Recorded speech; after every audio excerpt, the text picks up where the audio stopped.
I call Dr. Russell Norman. Thank you, Mr. Speaker. Mr. Chair.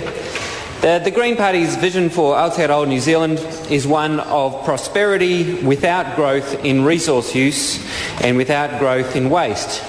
In fact, it's a vision of prosperity with declining resource use and waste and declining inequality. We believe the government should approach the raising and spending of money with this aim in mind. On the revenue side, taxes should be structured to not only raise the money the government needs, but also to move our economy in a green direction by taxing resources and waste. The government's books would be in a much healthier position, by billions of dollars potentially, if there were a levy on the commercial use of water and a levy on the production of greenhouse gases. And at the same time, by increasing the price of water and carbon, the market would direct our economy to use water and carbon more efficiently. A country which uses water wisely will prosper in the 21st century as water becomes scarce globally and likewise for carbon. Sadly, the government is doing neither of these things. There is no price on water for irrigation, the biggest user, and there is a scant price on carbon, as the emissions trading scheme is too weak. So we miss out, on the one hand, on the revenue that resource rentals could raise, and we lock our economy into investments that use water and carbon inefficiently. The one bright spot on the revenue side in the government's accounts is catching the bank's attempt to steal $2.2 billion from the taxpayer. The banks got caught but suffered no penalties. Think about that. Possibly the biggest theft of public money in New Zealand history. The banks got caught and had to pay it back, which has helped the revenue side of the government's accounts. But there were no penalties. No one was sent to jail. And in fact, some of those who advised the banks got appointed to the tax working group. On the spending side, our accounts are weighed down by the ghosts of years past.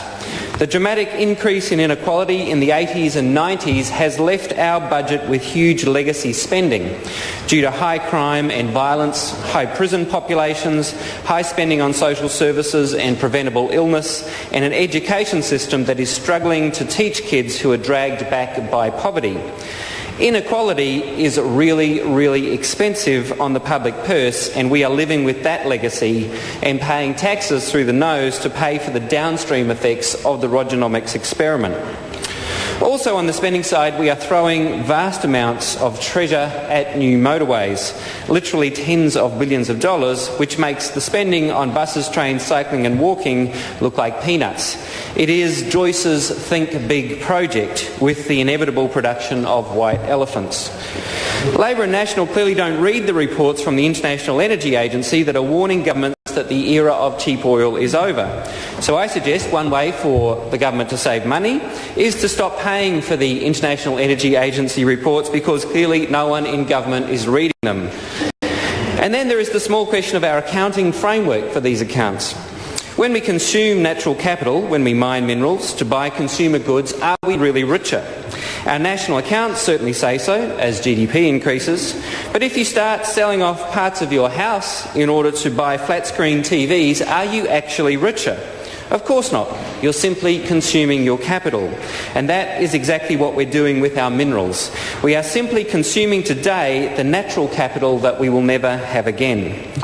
How much better would our books be today if we had invested a good proportion of the returns on the Maui gas field in a gas fund, whose dividends would now be helping our chronic current account deficit and the budget deficit? Norway turned a good chunk of its North Sea oil, its natural capital, into financial capital in the form of the giant $500 billion Norway pension fund. Well, New Zealand and the United Kingdom simply consumed our mineral resources, and now we have nothing to show for it except a few mothballed Think Big plants. Thinking long term to ensure prosperity is the green way, and we encourage all parties in this House to steal our ideas instead of stealing the next generation's inheritance. Mr. Chairman. The Honourable Bill English. Mr. Chairman, I'm not sure who it